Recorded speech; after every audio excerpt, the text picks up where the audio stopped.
Koro is a socially awkward and eerie guy who's never been with anyone and likes to think he's as dark and twisted as Jeffrey Dahmer. He daydreams about eliminating everyone in his class, especially the popular girl. But instead, he somehow ends up getting close to her. A loner by nature, Koro spends most of his time in the library. One day he catches Anna devouring a rice ball like she hasn't eaten in days, and then she starts talking in a way that makes him realize she might not be as smart as she seems. When he spies on her again, she's wolfing down enough chips to feed an army, so Koro decides to dive into his book to figure out just how clueless she is. But his focus shifts when she begins working on homework and realizes she forgot a box cutter. Prepared as always, Koro hands her his, but even though she thanks him, she walks off with it. The next day, Koro finds the box cutter back on his desk, assuming Anna must have held onto it until she could return it. During a class presentation, he notices Anna seems drained, and he figures she must be dealing with some popular girl issues. Afterward, he heads to the library again, where he finds Anna already settled in. Not long after, Hara and Kenda show up, with Kenda trying to confess to Hara. Oblivious as ever, Anna doesn't catch on until Koro accidentally drops a book, making everyone suspicious. Anna then signals Koro to start pretending to be a cat, but she ends up dragging him behind the bookshelves to show him something instead. On his way home, Koro spots a magazine stand and decides to buy one. He hides when he sees Anna all dressed up, but eventually buys the magazine. At home, he flips through it and finds a feature on Anna, realizing how different she is from the version of her that everyone knows at school. After seeing how far apart their worlds are, he tosses the magazine away, thinking there's no point in caring about her or anyone else. The following day, Koro sees Anna being approached by a popular guy named Nanjo. He listens in on their conversation, and when Nanjo tries to stop Anna from leaving, Koro intervenes by crashing his bike, startling them both. Anna's friend Chihiro soon joins them and asks why Koro did that. He simply says he hit the gas instead of the brakes, which makes Anna laugh, causing Koro to blush. A few days later, Koro is back in the library, and Anna is there again, snacking away. She needs water to go with her food, so she rushes off to get some, making a mess. Koro starts cleaning up but ends up awkwardly drinking some water to cover up when he realizes she's already sorted out her snack. Anna hands him some leftovers to dispose of, and he starts plotting again on how to get rid of her but becomes paranoid, thinking she's onto him and playing games. In truth, she's just overheated from the summer. Later, Koro returns to the library, where Anna is once again munching on snacks. She asks to borrow his fan and he hands it over without hesitation. She comments on the pleasant scent, and he agrees, just to keep watching her. When Anna gets a call, she hides under the table and asks Koro to sit in her place. Chihiro soon arrives, looking for Anna, and Koro offers her some snacks, but she declines, explaining that Anna secretly eats them to protect her because of her allergies. When Chihiro starts praising Anna, she suddenly pops out from under the table. Not to mention, she's also super cool when she's modeling. See that? Say something nice. After this, Koro quickly excuses himself to the bathroom to deal with his growing frustration. A week later, the cultural festival finally begins and Koro's class is putting on a horror-themed showcase. As expected, Koro isn't contributing much, but Anna approaches him and asks if he could lend a hand with the class poster. Surprisingly, he agrees without a second thought. As he works alongside Hara, Koro's thoughts wander, distracted by Hara's figure. Out of nowhere, Anna sneaks up on him, startling him to the point of almost jumping out of his seat. Once they finish the poster, Anna notices someone scribbled her last name on the gravestones. Koro suspects that Hara might have an issue with Anna, but before he can voice his thoughts, Sho grabs his collar and starts making threats, forcing Koro to admit it was his doing. Fortunately, Hara steps in just in time, explaining she was merely jotting down common surnames, and Yamada was one of them, so she promises to erase it. Koro decides to help out, and he even gives Hara some painting tips. Surprisingly, Anna comes over to apologize, but Koro is baffled, unsure what she's apologizing for. As he tries to figure it out, Anna reappears and asks him to do her makeup. Caught off guard, he barely starts before quickly backing out, too embarrassed to continue. Later that day, Koro spots Anna's group being approached by Nanjo's crew, and out of curiosity follows them. Taking a shortcut to a different room, Koro is caught by Anna, who drags him inside to show him the other class's exhibit. On the floor, there's a large map of their old town, and Anna begins talking about the snack shops in the area, even asking for his home address, which is only a few blocks from hers. When Koro pulls out his phone to snap a picture of the map, Anna playfully snatches it and takes a selfie with him instead. The next morning, Koro wakes up with a headache and ends up in the school's infirmary. While lying down, he notices Anna's shoes nearby, and when the curtain is accidentally pulled back, he sees her sleeping next to him. He stares at her until she wakes up, and recognizing him, she jokes about how relieved she is not to be lying next to a gamer. Koro blushes as she asks what's wrong, and he mentions his headache. She offers him a pill, but just as he's about to take it, he realizes they're sharing the same cup, making him hesitate as it feels like an indirect kiss. Embarrassed, he heads back to his bed. Koro then notices that Anna accidentally grabbed his uniform instead of hers, and the school doctor instructs him to return it to her later. Despite trying to convince himself he's doing it out of obligation, he secretly enjoys holding onto her uniform. When he tries to return it, Anna rushes past him, not even noticing that he has her uniform. Show starts rambling again, making wild guesses about the girls and their preferences. Koro tries to eavesdrop, but Sho hands him a note to pass to Anna. Instead of giving her the note, Koro hands over a doodle he made earlier that morning. Sho continues his podcast-like commentary, trying to figure out the girls' preferences. Curious about Anna's likes, Koro observes her, but the girls catch on and stop talking. Later, Koro is still pondering over Anna's favorite activities when she suddenly grabs his hand, accusing him of taking one of her chips. That's when Koro realizes Anna might be into rough play and taking the lead. During PE class the next day, while Koro is watching, Anna gets hit in the face with a ball. The PE teacher sends her to the infirmary, and Koro sneaks in after her, hiding to watch her as she cries, worried about ruining a photo shoot scheduled for the next day. Hearing her apologize, knowing how much the event means to her, Koro feels a pang of sadness. As she reaches for a tissue, Anna accidentally drops an ID holder with Koro's drawing inside. As memories of their interactions flood his mind, he realizes he has genuine feelings for her. The next day, Anna returns to school and apologizes to her friends for making them worry. Later, Koro sees her removing a note left by Chihiro and notices she's out of wet tissues. He sets up all his wet tissue supplies in the library for her, but Anna just uses them to clean the chip crumbs off her hands. By the end of the day, she's back to her usual self, and Koro can't help but feel a bit responsible for her uplifted mood. The following day, Koro is preoccupied with the idea of what it means to have feelings for someone, convinced that love only complicates things. While having lunch, he spots the girl who accidentally hit Anna with the ball the previous day, but his thoughts evaporate when he sees Anna indulging in another snack in the library.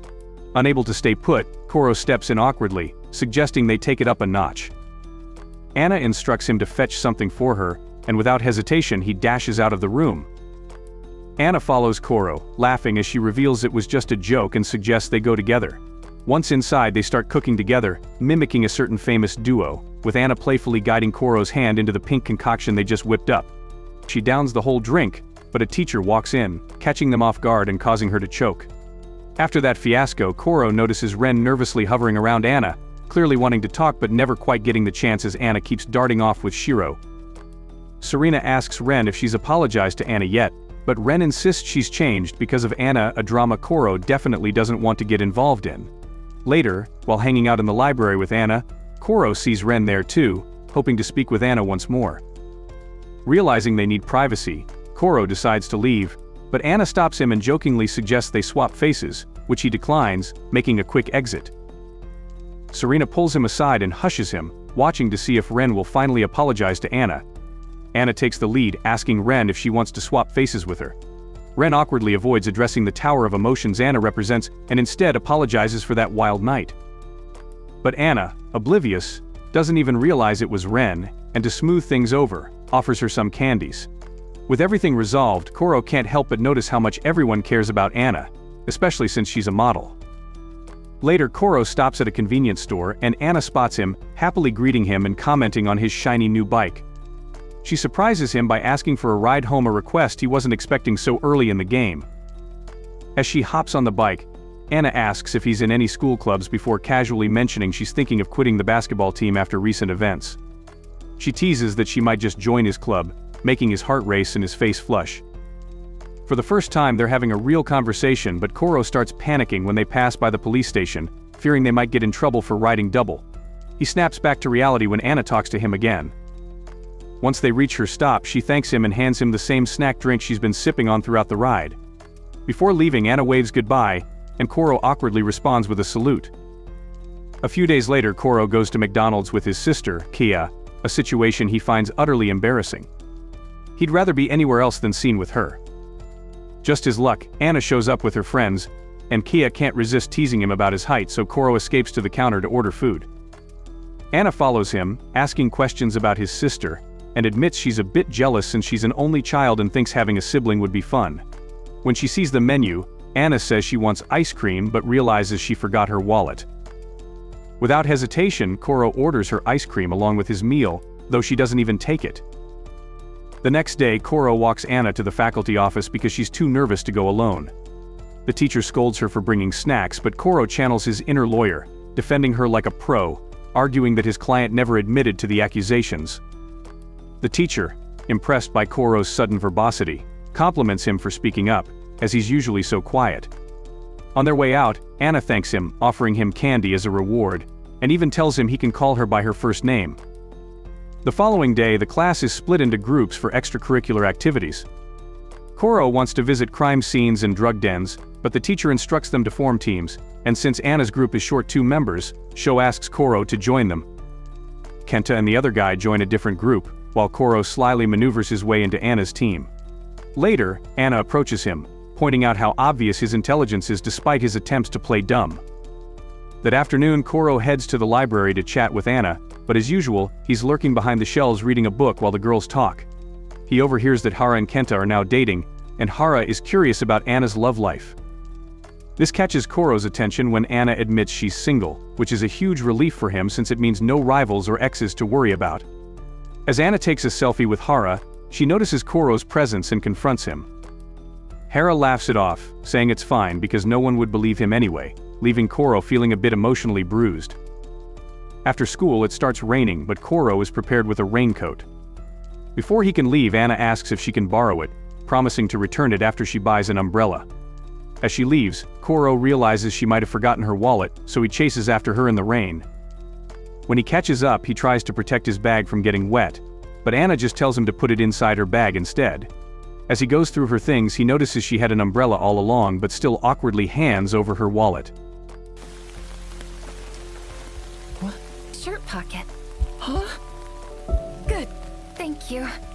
Later, Koro opens the umbrella and finds out it's not broken like Anna claimed. A few minutes later, Anna returns with a new umbrella and some snacks, rewarding him with ice cream. That's when Koro realizes how much he likes her, feeling his heart race like a high-speed car. The next day, Koro and his group head to the animation studio where Sho tries to ask Anna about her manga preferences, but she shuts him down as they inevitably split up. During a tour at a manga studio, one of the artists shows a raw panel from Baki, sparking excitement in Koro. Anna notices his interest and asks if he wants to take a closer look. When he nods, she playfully drags him over, making room for the short king who loves Baki. This makes Koro reveal more of his true personality. After the short tour, everyone crams into an elevator, and Koro finds himself uncomfortably close to Anna, triggering his heightened senses. After the awkward ride, he excuses himself to the bathroom but returns to find everyone gone except for Anna. It turns out she heard him but forgot to inform the others. Now they've missed the train and have to wait for another one, which will take 7 long minutes.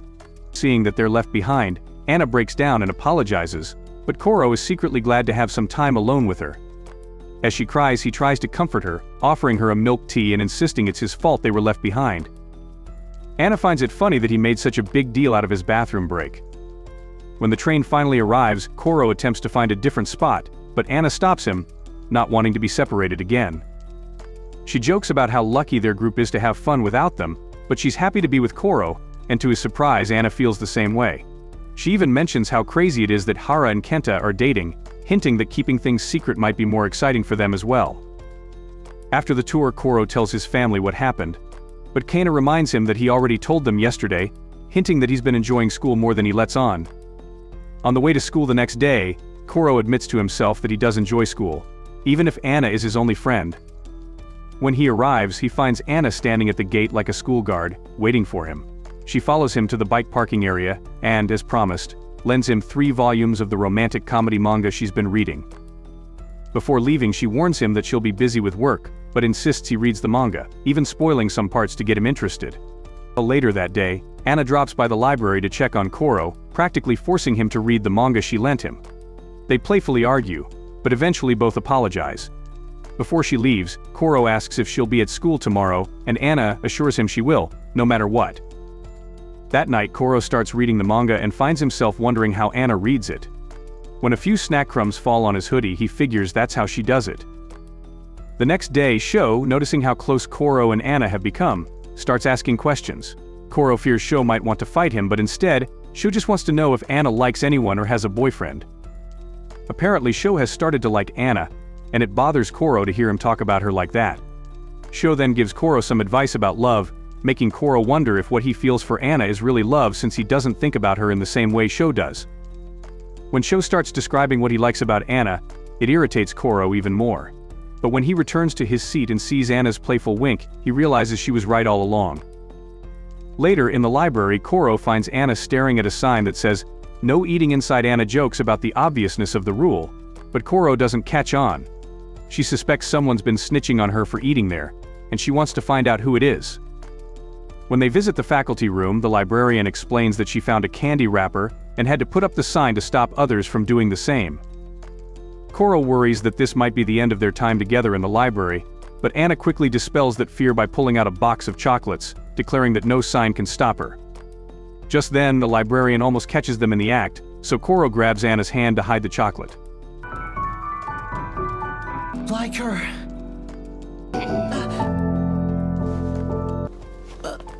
That was... The librarian finds their interaction cute and quickly leaves, but Koro apologizes for ruining her chocolates. Anna brushes it off, telling him to leave for a bit, so he does. The next day, when Koro returns to the library, he sees Anna reading, unchanged by yesterday's events. Over the weekend, Koro looks up her name online and discovers that Anna, besides being a model, is also an actress on a primetime show. When he tries to watch the show, it's already over. The following day, during P class, the students have to run a marathon. Like Hara, Koro isn't thrilled about running, but Anna quickly catches up to him. Koro tries to run faster to avoid drawing attention, but Anna, with her longer strides, easily catches up and drags him along. Embarrassed by the attention, Koro tells her to leave him alone, but Anna removes her P uniform, using an old trick to get him to stop running away. After the exercise, Anna asks Koro to help her up, and then she joins Hara, leaving Koro stunned by their interaction. Confused by his feelings, Koro turns to Reddit, but realizes that people there don't have real-life experience with women. He soon discovers that he accidentally swapped uniforms with Anna. The girls are talking about swapping uniforms with their boyfriends, which worries Koro because if they find out, Anna might be embarrassed. To avoid suspicion, he decides not to wear the uniform, but when the teacher calls on Sho to answer a math question, Koro panics. He knows that Sho is the last person he wants to notice Anna in his uniform, so he volunteers to answer the question himself, but he's so distracted that he messes it up completely. After lunch, Anna asks Koro to accompany her to the infirmary, where she finally returns his uniform. Before handing it back, she takes one last sniff, savoring the scent. Then, she drags him to the height measuring scale, giving him a view most would only dream of, leaving him flustered. She then asks him to measure her height, revealing that she's almost 5'. The next day, the school buzzes with excitement as news spreads about Anna being cast in an upcoming movie. Even her friends are ecstatic, as the lead actors are quite famous. Koro, however, is the only one who notices how thrilled Anna is, as evident in her expression.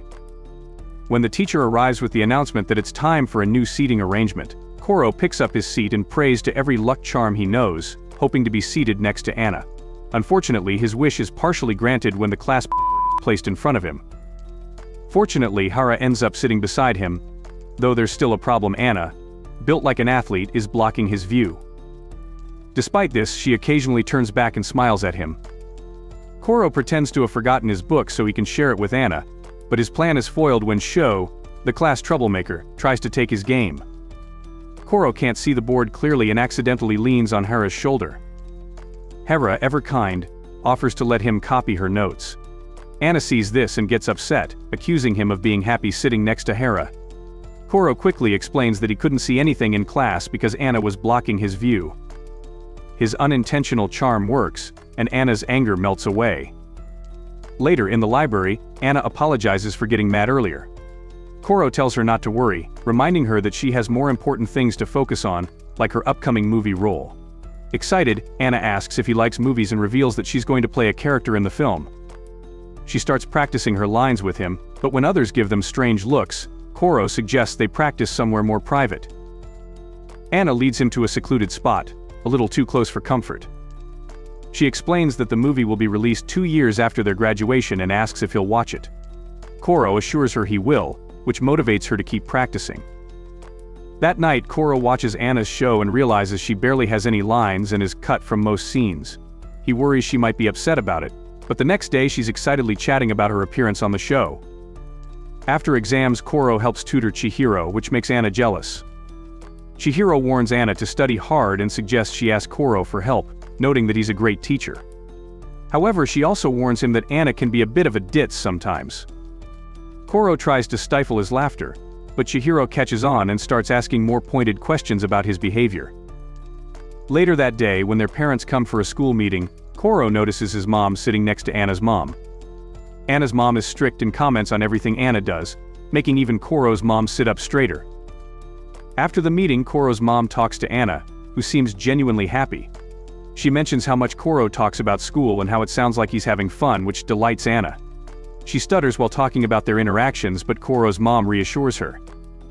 After the meeting, Koro's mom tells him she's proud of how well he's participating in class and mentions her conversation with one of his classmates.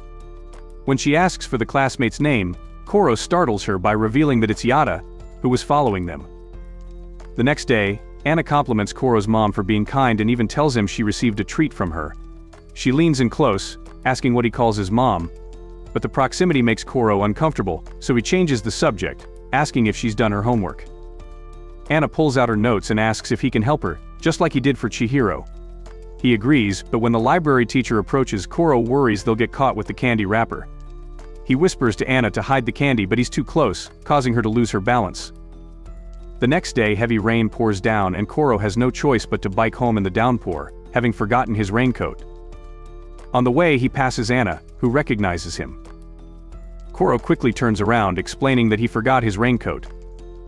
Anna tries to protect his head with a plastic bag, but it's no use, so she sits on the back of his bike and offers to use her umbrella to shield them both.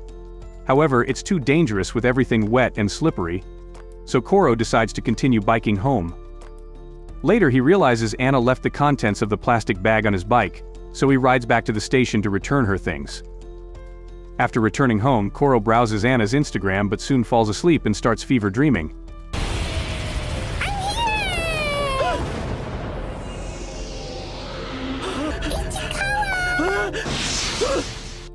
When he wakes up, he realizes he has a fever and has to skip school. He spends the day alone at home, watching TV, until the doorbell rings. It's Anna, looking worried. She immediately rushes in, bringing him their school lunch and apologizing for making him sick. After giving him his food, she starts to leave, but Koro invites her in for tea. Feeling self-conscious with Anna in his house, Koro excuses himself to change clothes, leaving the stove on while boiling water. But as he's about to change, he suddenly collapses, feverish and weak. Anna, worried when he doesn't return, goes upstairs and finds him unconscious. She helps him into bed, even dressing him to prevent him from getting colder. But in his delirium, Koro falls asleep, resting against Anna, who tries her best to care for him. After a few hours, Koro wakes up, and the first thing he sees is his sister handing him a note that Anna left earlier. The next day, his mom mentions that she saw Anna the previous night, noting that she looked quite worried. Anna had asked about his condition and was relieved to hear he'd be back at school soon, though his mom commented on how clumsy and nervous Anna seemed. After breakfast, Koro returns to school, where, to his surprise, Anna is the first to greet him. She too has caught a cold. Her voice is now raspy, sounding like a cougar on the prowl. Koro jokes that everything from the previous day felt like a dream, but before she can ask him what kind of dream, the teacher interrupts their conversation. Later that day, Anna asks if Koro uses Line, the messaging app. He tells her he does, but only sparingly because he's different. She shows him various stickers on the app and offers to send him one, but he declines. Undeterred, Anna mentions how their class doesn't have a group chat like others do, but Koro doesn't catch on to what she's hinting at. Frustrated, Anna smashes her head against the table, overwhelmed by how dense he is. A few days before Christmas, Mocha starts talking about how she needs a boyfriend before the holiday and asks everyone for their numbers. Anna agrees it's a good idea and quickly goes for Koro's number, but Mocha is too slow. Moa swoops in, getting Koro's number first, even recognizing his profile picture as that of some obscure woman nobody remembers. With Moa taking the lead, Anna backs off, giving Koro a look that could kill. Mocha then suggests Anna get someone else's number, like Ishiro, the class ace.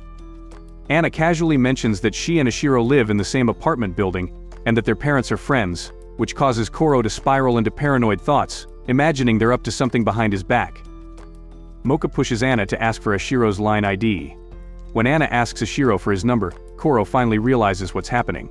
He stands up, interrupting them, stopping Anna from getting Ishiro's number, and confirming his suspicion that she wanted Koro's number all along.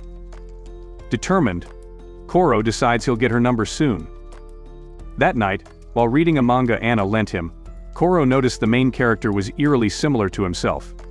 His remaining brain cells struggle to comprehend this, as he thinks guys like him don't exist in real life. But after analyzing the manga, he realizes that his interactions with Anna now make perfect sense. The next day, Koro sees the same guy hitting on Anna again, this time with a backup girl. Koro catches on to the guy's ulterior motives, but when the guy invites Anna over, all logic goes out the window. Anna knows what the jock is up to and tells Koro she won't go with him. Everyone else seems to understand the situation except Koro, who is still confused. When Anna tries to explain, Koro thinks she's bad-mouthing the guy, which is unlike her. Later in the library, Koro finds Anna crying. She cheers up when she sees him and asks if he plays video games. Koro remembers all the cringy things he said about being an elite gamer and hesitates. Anna then reveals that her father is a gamer and that they have all sorts of gaming consoles at home. Just as their conversation gets interesting, some girls interrupt, trying to pry into Anna's relationship status. Anna denies having a boyfriend and asks Koro for his opinion, knowing he knows the truth. The girls realize they're overstepping and leave. Koro then tells Anna that she shouldn't hang out with him when others are around, but before she can respond, the same guy reappears, causing Anna to stare intently at Koro, making it clear she's already taken. Once the guy leaves, Anna immediately apologizes for her actions.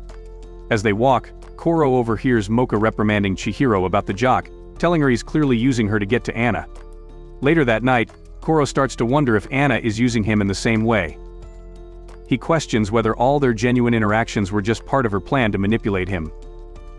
The next day, Koro begins treating Anna differently, avoiding her for a few days. After school, he quickly leaves the classroom, but Anna follows him, stopping him in his tracks. She confronts him, asking if he's mad at her, but Koro, playing the edgy loner, tells her he needs to go. Anna breaks down, crying and apologizing for whatever she did to upset him. When Koro turns around, he realizes that Anna is more genuine than he gave her credit for. She's always been kind and uplifting, and she'd never hurt him unless he liked it that way. Koro admits to himself that he's just been looking for a reason to hate her, a bad habit from his past. Koro tells Anna he's not really mad at her, he's just busy. Hearing this, Anna hugs him tightly but quickly apologizes, knowing he doesn't like people getting too close. Koro reassures her, telling her that he never said anything like that. After making up, they walk home together, and Anna asks if he has plans for the Christmas break. Koro tells her that his family is going back to their home province to visit relatives. He also returns the manga she lent him, having finished it all in one go.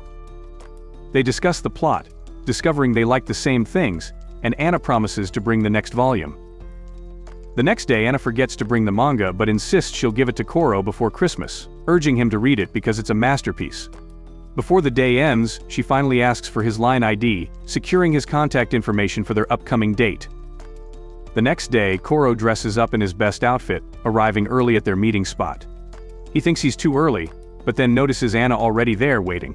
He approaches her from behind, hoping she'll recognize him without him having to say anything. His unspoken charm works, and Anna turns around, recognizing him immediately.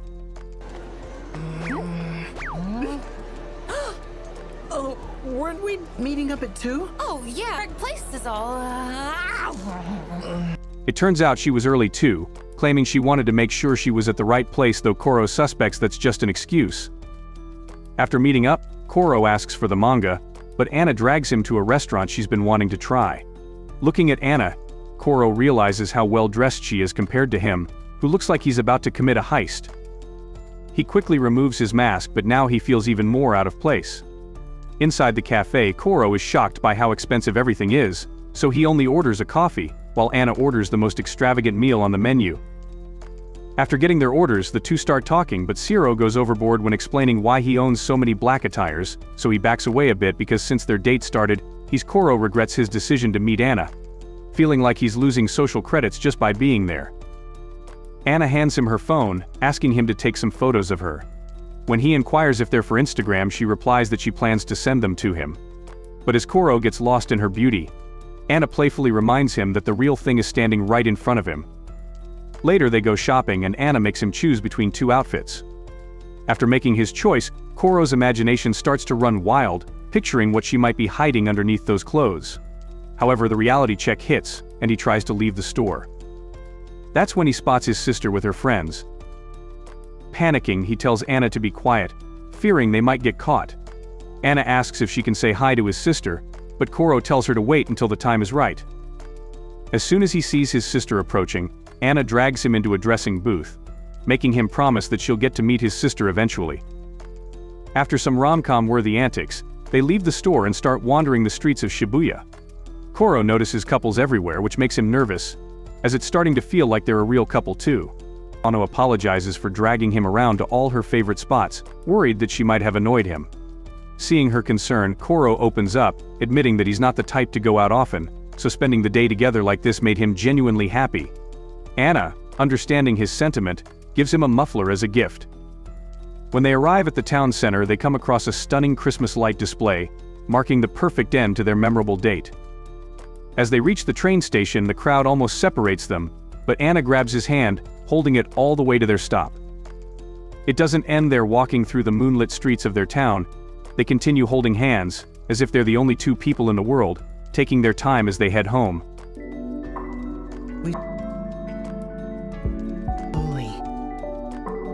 Very slowly. When they arrive at the point where their paths diverge, Koro wishes her a happy new year. But Anna stops him, reminding him that there are still a few days left in the year, and she doesn't want it to end just yet. The next day, Koro and his family travel back to their hometown to visit their grandparents, a yearly tradition.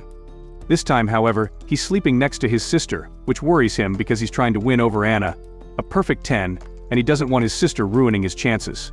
Remembering his promise to Anna, he starts taking photos, but the lighting is terrible. So he heads outside to get better shots, only to accidentally step over the edge of a low cliff, causing him to fall and lose consciousness. A few hours later, his sister finds him and asks if he can walk, but his arm is fractured. They visit the hospital to get it checked out. On the way home, his mom expresses her happiness, noting that it's the first time he's broken a bone, which means he's finally participating in life again. That night, Koro sends Anna a selfie of himself with his fractured arm. Concerned, she immediately calls him. After ensuring his sister is asleep, Koro answers the call, only to see Anna dressed up like a Twitch streamer. She asks if he's alright, but Koro downplays it, calling it a minor fall. Anna then realizes her outfit is a bit too revealing and panics, but Koro reassures her that they'll be returning to Tokyo soon, as they can't stay long after the accident. Just then, Koro's worst nightmare comes true. His sister is watching their conversation. She teases him, thinking Anna is kaidi, but Koro tries to dodge the topic, fearing she'll start asking annoying questions.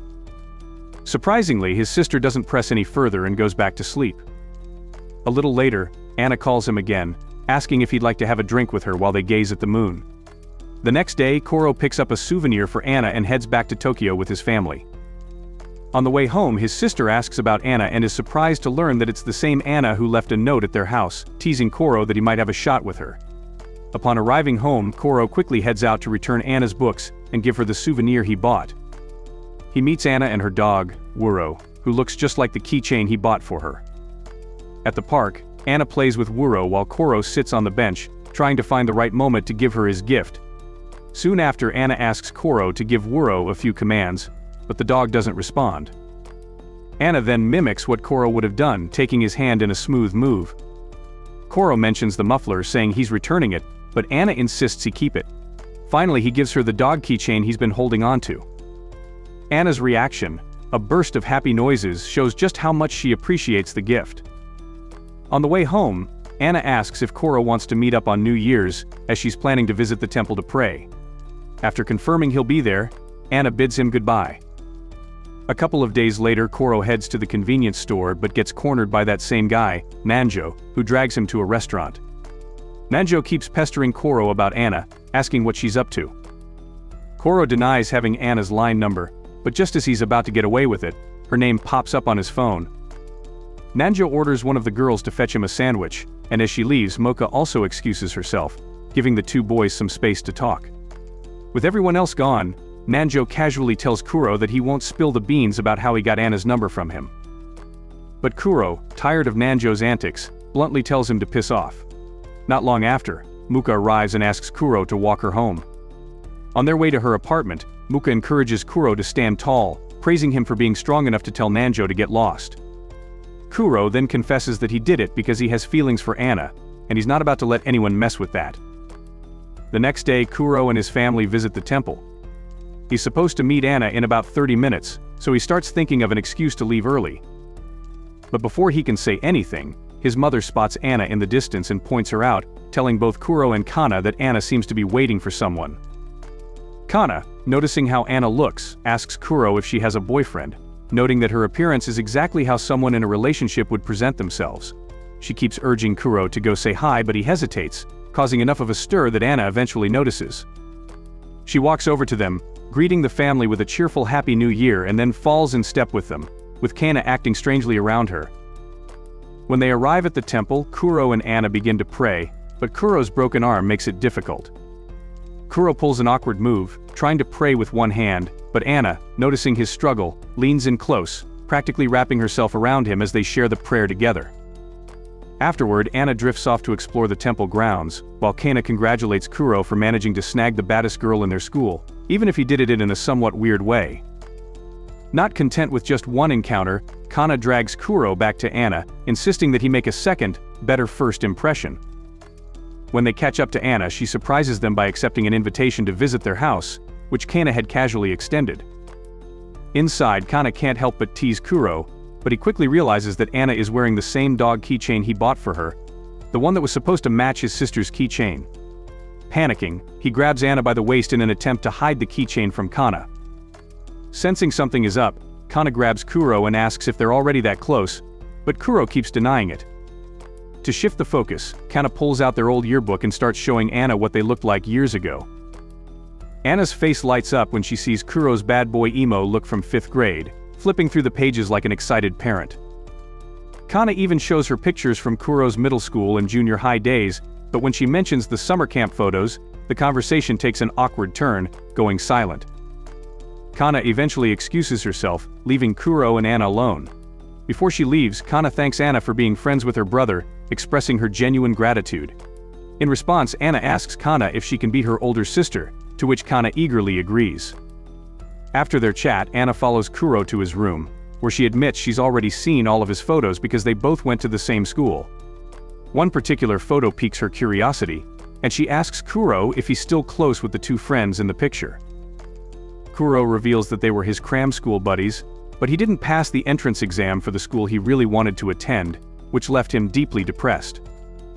This is why he's become so antisocial, even developing mild psychopathic tendencies as a defense mechanism to keep people at a distance. Anna, sensing his vulnerability, tries to cheer him up, but she suddenly notices a magazine featuring her on the cover. Kuro, embarrassed, tries to snatch it away before she can get a good look, and they end up in an awkward position, their faces inches apart. First, their hearts race like drums, but Anna quickly apologizes for snooping through his stuff. Before leaving, she grabs a little blackmail material from his yearbook, teasing Kuro with the promise that she'll soon show him her yearbook photos as well as an open invitation for him to come over. The next day, while reading a manga, Kuro is struck by the main character's words, which urge him to stop being a coward and confess to Anna already. When he arrives at school, Anna startles him with a jump scare before playfully following him around, insisting that he wear the dog keychain she tied to his backpack, making them a matching couple. Behind the school building, Anna ties the keychain to his neck button, and at that moment, after everything they've been through, Kuro finally finds the courage to confess his true feelings. He tells Anna how he used to dread going to school and avoid all social interactions, but ever since he met her, he feels like he can genuinely enjoy school again. Every happy memory they've made together over the past few months has changed him for the better, all because of her. But Anna, with a warm smile, tells him that he's the one who chose to be better, and he should give himself credit for that. With this final act, Kuro finally lets go of his defenses and embraces the feelings in his heart, falling for the 6-foot-tall goddess that every lonely soul wishes they could have,